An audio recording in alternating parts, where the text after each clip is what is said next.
Back, everybody. Long overdue. Another episode of Crash Course, the hockey podcast. Welcome back, fellas. It's good to be back. Yeah, good to be here. Little hiatus, almost a month or whatever it was. Just, content and sometime kind of slim pickings, so to speak. And Well, and you had to go on vacation, so. yeah. And you guys were on at camp and stuff. So yeah, you're putting it on me already. Yeah, I Okay, know. I see how this is going. So I don't know, I've been itching to get back at it. we were talking before, and I'm not going to say who, but somebody that's said, who's going to talk more, you or you? Because both of you guys are like bumps in one. Come on. That's what somebody told me. Okay. So, and I said, no, man. I said, Sherp's coming out of his shell a little bit. I said, Mikey, I don't know. It's got to take time, get a little comfortable here. I'm not used to being in front of the camera. You got butterflies right No. now? Well, it's okay It's to have good. butterflies. It's just the energy you're putting off right now is unbelievable. Good. Well, It's just feed off it. Just feed off of it. Anyway, welcome back, guys. Another episode of Crash Course. We were, just getting back into it. We had training camp this past weekend for the NA team. What do you guys think? Both of you guys were there working it, so. I'm impressed with talent. There was, some really hard decisions that were made, and I think the guys that are going to be coming back at the beginning of September are going to be really strong. I think I'm excited. Mikey? I thought the compete was really good. I thought there was a lot of physical play. I know that's something that we were trying to address with the NA team to Yeah. get a little bit tougher, and I think that we did a really good job of addressing that, and guys showed that at camp, and I think you'll see a real Rhino branded team this season. That's something like, you guys have both been part of the organization for a long time, so you know what it is about Rhino hockey. It's not so much east and west, it's more north and south type play. Bodies are banging, moving the puck quick and winning 3-2, so to speak. Do you guys anticipate, there's some big size, there's some size out there. For sure. There was anyway. You anticipate more of a Rhino style hockey this year? I'd say for sure. Absolutely. The decor is tough. There's some forwards that are tough. It's going to be a little bit more, grinded out. I mean, there's definitely skill, but the Shreveports and the Lone Stars aren't going to be able to, outmuscle us this year. So Right. it's, it'll be good for those guys. There was certainly some size, watching camp. We started last Thursday, a couple sessions and a scrimmage, and kind of went into the weekend. But obviously we dealt with a little bit of adversity, with the humidity, of course the heat, Yeah. and the rain. The rain didn't help. So the condition inside the arena got better as time went on. But do you think with the altitude and all that, that affected the players a little bit? Yeah, that was one of the biggest points that we made in the meeting on, what was that, Wednesday night? Make sure you're hydrated and don't forget you're, 3,400, 3,500 feet above sea level. So, take care of yourself. And, we had a couple guys that were cramping up and, eating mustard like it was going on style, Mustard. So, but Not yeah, like marshmallows like you. no. I mean, they probably put about that much in their mouth, That's a lot of but there's a lot. marshmallows. Yeah. Did you see that when you put? I did, yeah. This guy can eat, man. I think he had about 15 Slim Jims this weekend, too, at least. He also, we did an episode at the zoo. What was that? We were doing Bug Fest or something. We're judges of that. And, it was him and I, who else was there? Sam was there. And we're sitting there, they made the food, quesadillas, right? And then they put crickets and all sorts of Crickets and different stuff ants and and- whatever. And I'm just watching this. And I'm like, come on, man. So he's freaking, like it was just a cheeseburger. Oh, yeah. Just the whole thing, and I'm just like, Lord, dude. And I'm struggling, like, because something got caught in my throat. And I'm just like, here it comes. But it didn't, luckily it didn't. But yeah, marshmallow guy, mustard in the mouth, that obviously helps cramping with dehydration. Big time. Fun little fact. Yeah, no, and those guys drank water like it was going out of style. I mean, I don't know how many times I made Gatorade this week. We were drinking gallons of Gatorade and we were going through that. Crazy, man. It was wild. And then a couple fights, Yeah. Good ones. a couple good ones. Oh, yeah. Coughlin was at it again. As Who was he fighting again all the time? Kimball, yeah. Kimball. Would they go twice? Plus in main camp And they did too, or right? no, they went Once Hey, here, once in main once, camp. yeah. We were trying to get him to go for the trifecta on Saturday night, but didn't get. But you can't push that, Mr. Sherman. Didn't you learn? I your didn't lesson? say anything. Didn't you I learn didn't your say lesson? anything. I said we. I didn't say anything. You didn't learn your lesson? I learned my lesson. I hope you did. I did. It was a long For those that are tuning in, Mr. Sherman had a 10 game suspension for some, I get it, the game's intense and, emotions can kind of sometimes get the best thing, and we're not going to get into everything, but I still would like them to just prove it to me. Prove it. He was just looking for some accountability out there. That's it. and there's, I'm in a tough spot. Yeah. As you both know, my personality, you know how I play the game. I'm not saying I was forward straight, because shame on you. Yeah, shame on me. Shame on you. But I get it. Yeah. I get it. Yeah, it is what it is. And things are set, and then you got a 10 game suspension, and of course I come in and coach the game, and I'm batting 1,000 in my NA3 career. Retire now. The puck's in his office. Thank you for that, by the way. 75 G's in Pup A, just saying. One NA3 went nice. So camp was good. And then we had the orange and black game on Saturday night, which we had a great crowd for. Oh yeah. Really, really good crowd, and the guys did a great job putting the performance on.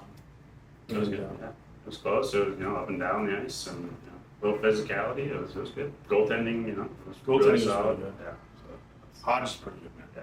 I love his mask. Did you see his mask? He's got Flurry on the back. Yeah. So that's the question: is he wearing 29?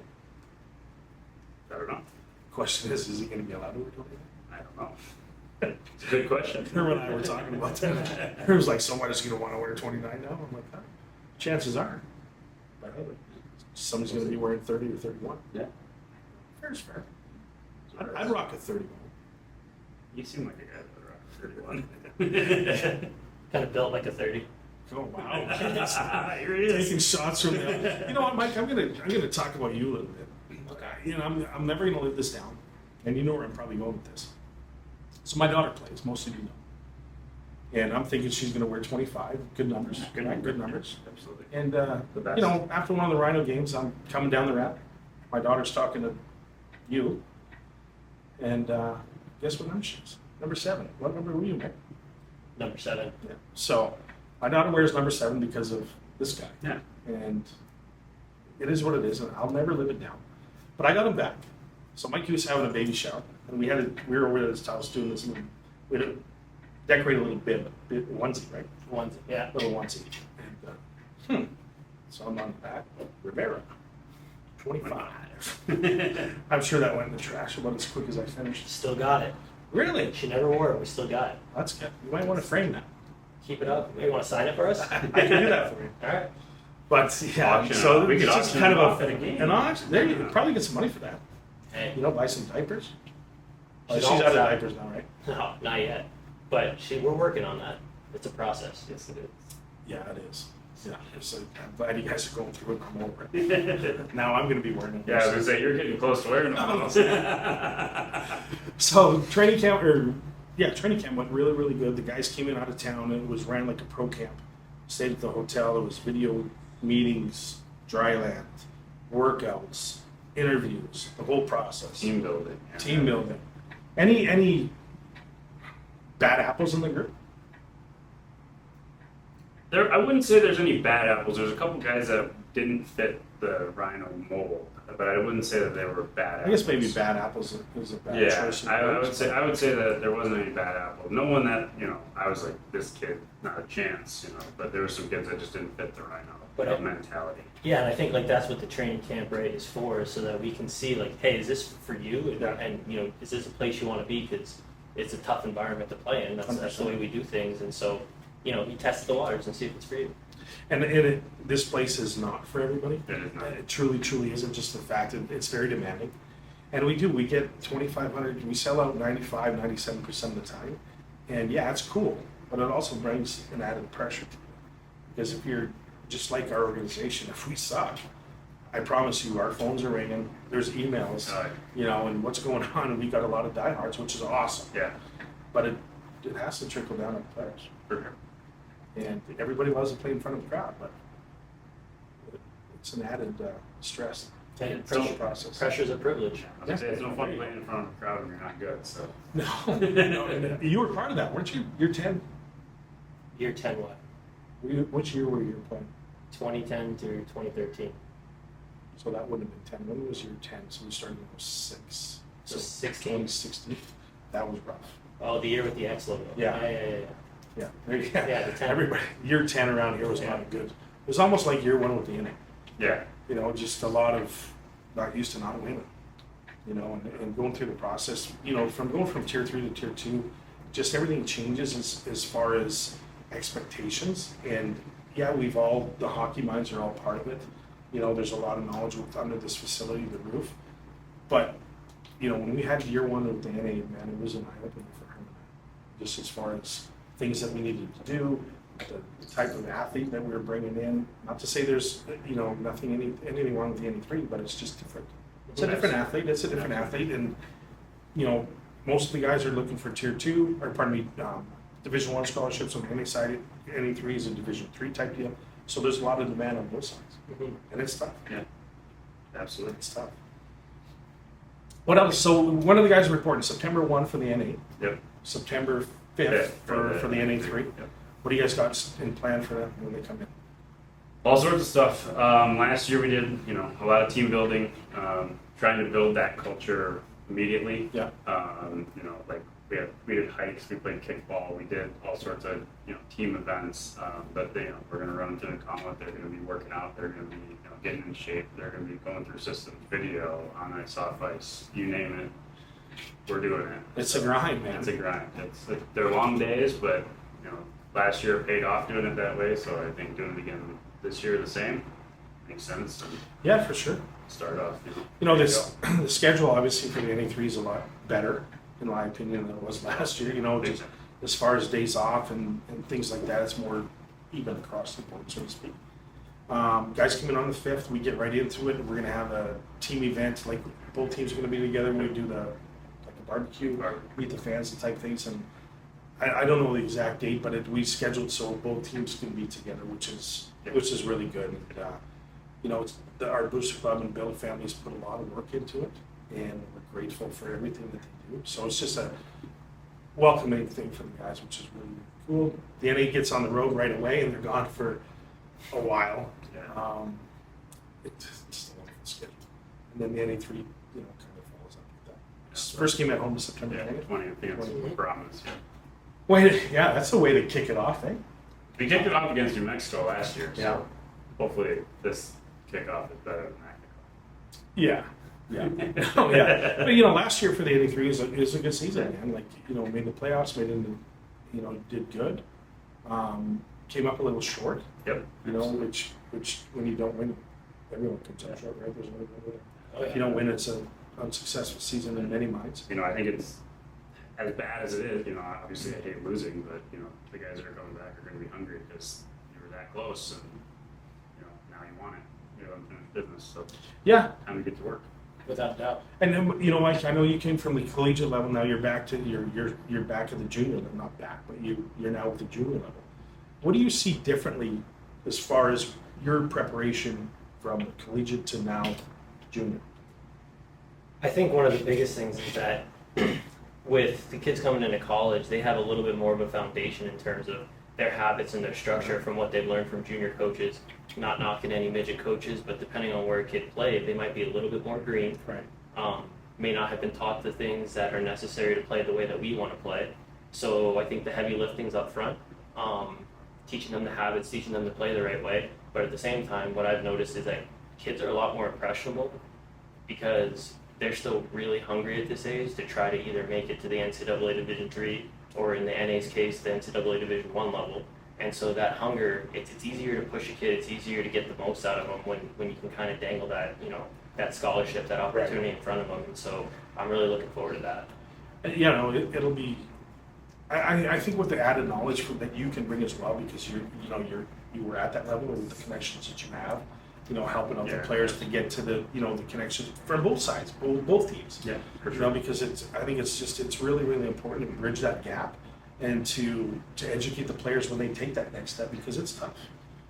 You know, you're playing with young men now, so to speak. Mhm. But when you go to that collegiate level, now you're playing with men. They can be 25, 26 years old that you're playing with, and now that's a man. Yeah. Oh yeah, I had two 26-year-olds last year playing with, you know, 21-year-olds as freshmen. That's a gap. I played with a guy when my first year of college. He was 28 years old. I was just like, dude, what are you doing? Like, he's like, man, I just want to keep playing. I'm like, where did you play last year? He's like, senior league in Saskatchewan. I was like, get out of here, man. And he was, I can't remember the guy's name, but he was just, oh man. Anyway, it was a run. But hey, don't knock it. Yeah. Play as long as you can. Play as long as you can. Enjoy it. It was just an interesting fella. But 26, 27-year-old, that's a man. Yeah. And some of these guys coming up, man, it's great. It's a process all over. Oh yeah. Absolutely. Yeah, and then getting adjusted. I mean, not only are you playing against men, but you're also getting adjusted to having to go back to school. Back to school. So when you play the junior level, you're playing whatever, call it 60, 70 games a year. Yeah. Now you go to the collegiate level, you're back to 24 plus playoffs, maybe a few exhibition games. So we call it under 30, maybe around 30. Last year we played between 30 and 35 games. So that's a big difference. Oh yeah. And time management. Now, instead of maybe practicing 3 times a week and playing 2 on the road at the junior level, now you're practicing 4 to 5 times a week, playing whatever, probably 4 times a week, 2 games on a week. Yeah, I mean, you got a game on a Friday. You might have a class on a Friday. You got to go to school and then play a game that night. That's something that these guys don't go through here. So. Yeah, no, it's a tough transition for sure. For sure. It's been a few years since I did it, but I remember when my first week in college. So I'm sure it hasn't changed, but you can't go on the ice till whatever it's called September 1 as an organized practice, right? So we're messing captain's practice. We're messing around, just having fun. So finally get into practice. Classes are probably about a week in, and now teams kind of select when getting into regular season. And I had a class. It was on a Friday. It was like 9 a.m. I show up to class, and my professor was like, "Aren't you on the hockey team?" I was like, "Yeah." He goes, "Don't you guys play tonight?" "Yeah." He goes, "You know those big long couches up in the student lounge?" I'm like, "Yeah." He goes, "Do you have any textbooks?" And I'm like, "Yeah, I have textbooks." He goes, "I want you to find one of the biggest couches you get, lay on them, put a new book over your face, and go to sleep, and don't ever come to my class on a Friday that you play with." I was just like, man, I'm in college. Why do you need a big long couch? Because I'm a tall fella. You know what I mean? But maybe you can. Maybe over. I can't say that. But yeah, sure. I'm a tall guy. Okay. Hockey card says I'm 6 feet. Those are usually accurate. But no, that's what he tells me, right? And then so he gives me an A minus, and he says, "I'd give you an A minus, so if you need it for your GPA next year, you can at least upgrade." I was like, awesome. There you go. Yeah, it was pretty funny. 75 and Puppet. Yeah, 75 in Puppet. Right? But then, so my second year of college, I did really well individually. Our team went to nationals, and he basically kicked me off the team at the university and said, "College isn't for you." I was like, why not? So that's when I came down to El Paso. That's how I got down. Well, hey, you wouldn't be sitting here. Yeah, talking with you guys. Things happen for a reason. Exactly. That's right. Hey, sir, you're on a roll today, man. I'm trying. I'm gonna. I want to make sure I talk more than Mikey, so I can say it. But I do remember a couple episodes ago, before the break, when I was out of town. I was out of town, and I remember this. yeah, I know you did. You were making fun of me, Yeah. and which is perfectly fine because I can It's take it. coming. I'm waiting for it. It's But coming. you're absolutely right. It is coming back. I'm waiting. Don't think I haven't forgotten. Have you seen that? I did. It's pretty good. It is pretty. No, I was laughing because it was funny. I'm like, I told her, "Why? Do I really go like this?" And she's like, "Yeah." I was like, "Come on." And I'm really self-conscious about my glasses too. Because they're crooked sometimes. Wait, right now. That's all right. I like my glasses. So maybe I should just put them on crooked and just leave Yeah, them. just leave 'em. So guys report September 1st, and we get right into it.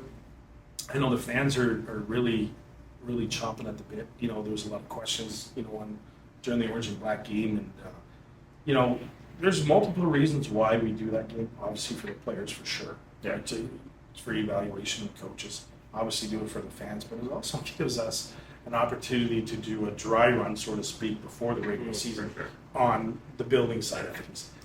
And I can tell you, it was a bloody disaster. There was a lot of things on our side that went wrong, and I'm not pointing fingers at any department or whatever, because it's collectively, it's my fault, right? And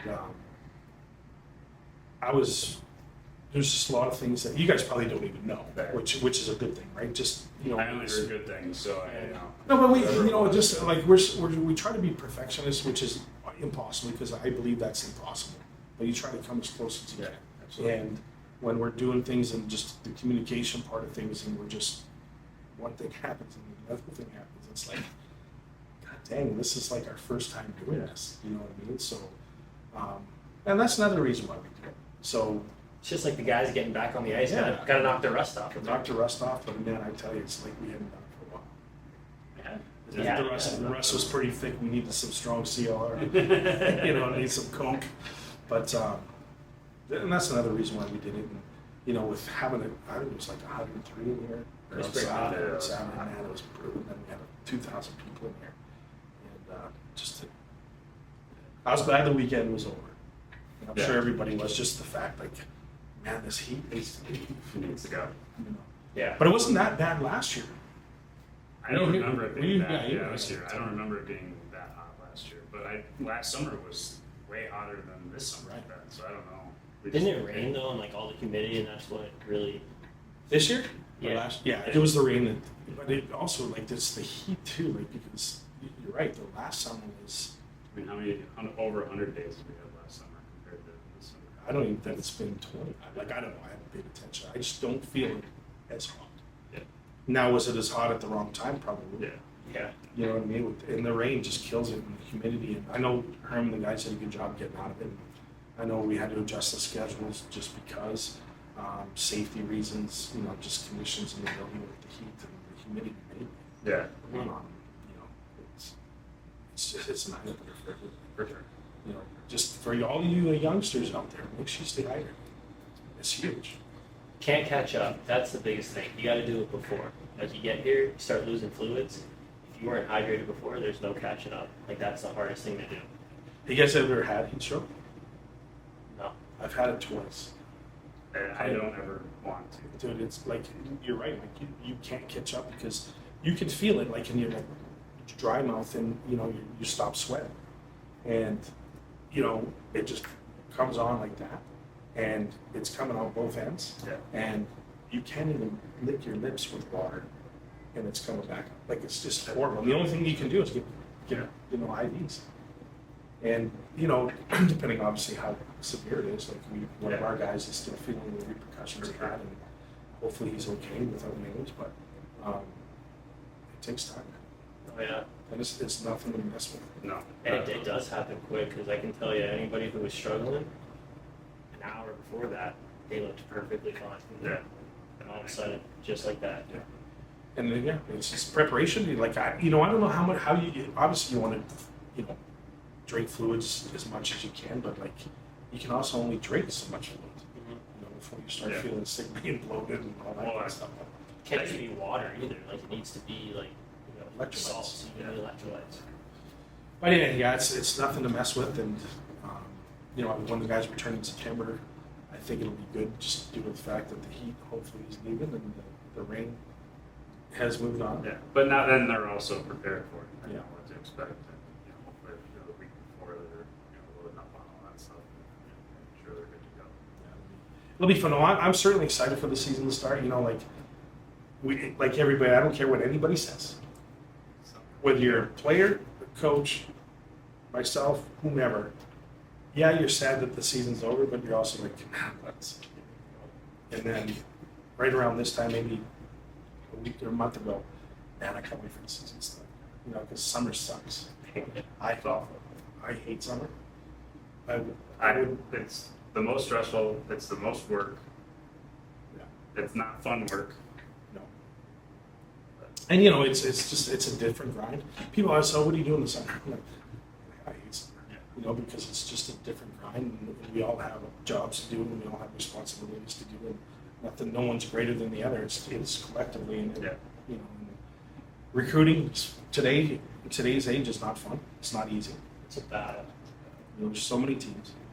And you're putting in all this work all summer, hoping that it pays dividends, and you don't get any feedback on that pretty much until the season starts. And at least in season, you're getting immediate feedback on how you guys are doing. But all summer you're looking at a piece of paper, looking at your lineup, and hoping that it pays off. And so that I think that waiting is kind of tough, you know, when you're putting in all that work and not getting any feedback on it. Yeah, it's trying to, pick the right players that somehow are going to come together and work as a line or a, offensive group or defensive group. Like, it looks good on paper, but when you don't know until they get here, right? So you think the team might be good, they might show up and be bad, or vice versa. So, you spend all this time, it's difficult, it's stressful. yeah. You have good pieces, but how do they mold together? Do they not? Yeah, that's why you have do tenders and draft, and then that's all it is. It's just you think you have all the moving parts picked and selected, and whether it's the culture, whether it's the organization, whatever it is, might not be a good fit for that individual. Yeah. And it ruffles feathers and changes things. But that's the battle that we're in and the grind that we're in. We're not the only organization doing that. There's a zillion other teams that are in the same situation with recruiting and the whole 9 yards. But we're looking forward to another great season of Rhino hockey, both at the NA3 and the NA level. Super excited. Glad you guys could join me. We're going to be doing this obviously on a weekly deal now that we're kicking off, and fans, appreciate you guys always reaching out and wondering when we're doing the next one. And here we are, man. We're going to change some things. We're going to change the setup a bit here and there. We're going to do some stuff on the road, so to speak. We're going to do a lot of cool things with some of the sponsors that are coming in, and just a kind of a different look to the Crash Course Hockey Podcast. So, guys, thank you very much, and we'll see you next week. Yeah, looking forward to it. Thank you.